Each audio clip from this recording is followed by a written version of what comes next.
Salut à tous, je suis ravi de vous retrouver sur Direct Course. Le quintet de ce jeudi 4 juin se déroule sur l'hippodrome de Vichy. Il s'adresse à des trotteurs de qualité. Voici tout de suite ma sélection pour cette rencontre. J'ai placé en tête le numéro 7 dans cette compétition, à savoir à nous trois, un cheval certes délicat, il n'est pas à l'abri d'une incartade, mais c'est un trotteur à mes yeux en retard de gain. Il vient d'ailleurs de s'imposer avec de la marge sur l'hippodrome de Cholet, preuve de sa bonne condition physique, mais également de son aptitude au tracé à main droite. Dans ce lot, il doit pouvoir jouer les premiers rôles à la faveur d'un bon départ. S'il s'élance sur la bonne jambe, ses adversaires du jour ont a priori des soucis à se faire. On lui opposera le numéro 1, Verzasco, un cheval certes le moins riche du lot, mais certainement pas le moins doué. C'est un cheval qui a remporté 9 de ses 11 dernières sorties publiques. Sachez également qu'il est confirmé sur les parcours corde à droite. Il n'a jamais terminé plus loin que deuxième depuis la fin du mois de septembre. Bref, autant de paramètres qui inclinent à la confiance. Le numéro 3, une sérénade qui a mieux terminé que ne l'indique sa dernière prestation à Lyon-la-Soie, où ce jour-là elle devait non seulement rendre 25 mètres, mais où elle était restée ferrée. C'est une jument qui a été préservée par la famille Pelletier, une jument ménagée, une jument de qualité qui, à mon avis, dans ce lot doit pouvoir terminer sur le podium, et ce à belle cote, car elle se plaît tout particulièrement sur l'hippodrome de Vichy. Numéro 10, Berry's Boy, lui aussi est irréprochable depuis plusieurs semaines.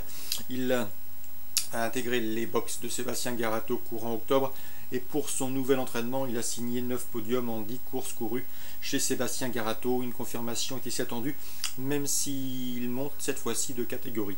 Le numéro 6, Ustiofor, ses limites sont également difficiles à cerner avec précision. Elle a remporté un quintet plus courant en février. Elle a remporté également une épreuve corde à droite sur l'hippodrome d'Écomois, piste en herbe. Et plus récemment, elle s'est imposée facilement sans un quintet dans le courant du mois de mai à Vincennes. Une confirmation était attendue, mais je vous le répète, ses limites sont difficiles à cerner. Reste à prévoir son comportement en semblable société. Le 13, Topaz Jeff, elle n'a plus à faire ses preuves à ce niveau de compétition. La protégée de Jean-Michel Baudouin compte déjà 4 succès à son actif dans les quintets. Ici, seul son rendement de distance peut lui jouer des tours, car elle sera confiée à Jean-Michel Bazir pour l'aider dans sa tâche, qui pèsera bien évidemment en sa faveur. Ensuite, j'ai retenu le numéro 5, Tiburce de Brion, un cheval qui a été volontairement mis de côté cet hiver. Il n'a pas tardé à recouvrer ses meilleures sensations, comme en attestent ses derniers résultats. C'est un pur droitier, un cheval qui se plaît sur ce type de tracé. Sachez également qu'il a pour lui sa fraîcheur, et dans ce lot, il pourrait venir brouiller les cartes. Attention également dans cette compétition numéro 8, Vanna Coletto. Elle n'a pas gagné depuis le mois de juillet, depuis presque un an. Cela dit, elle fait preuve d'une louable régularité. Sa récente place obtenue dans un quintet à Enghien atteste de son bon degré de forme, même si elle me semble barrée pour le succès. Une place peut lui revenir. Résumé chiffré pour ce quintet plus vichysois. Le 7, à nous 3. Le 1, Verzasco. Le 3, une sérénade. Le 10, Berry's Boy. Le 6, Ustiofor.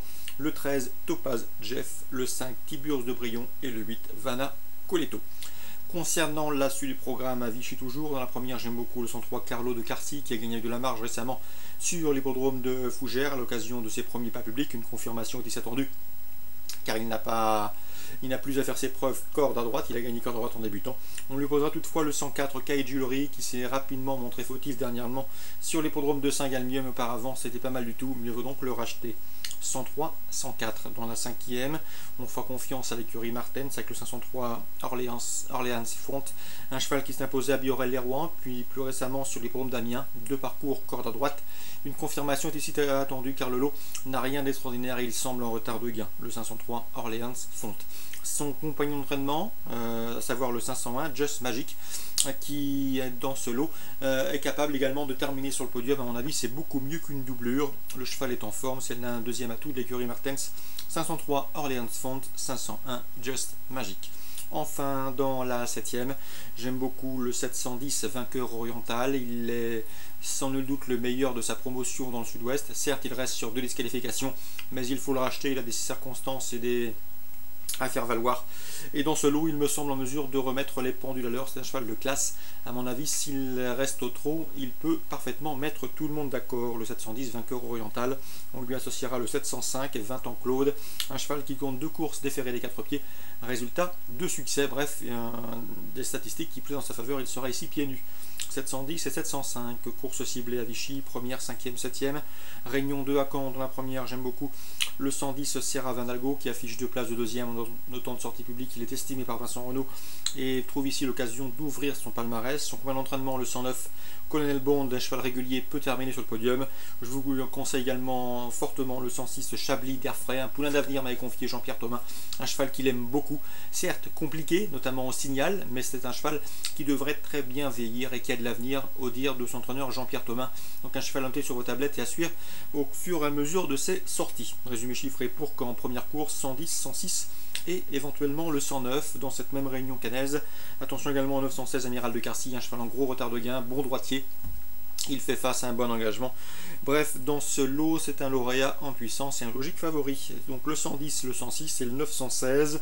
Concernant la réunion 3 à Borély, un coup de cœur dans la première, le 101 It's in the Rain qui affiche 3 places de deuxième en autant de prestations publiques et qui mériterait amplement d'ouvrir son palmarès. Il est entraîné par le sympathique et efficace Mathieu Palussière, le 101 It's in the Rain. Voilà pour les infos pour Vichy en ce jeudi 4 juin. Excellent jeu à tous, bonne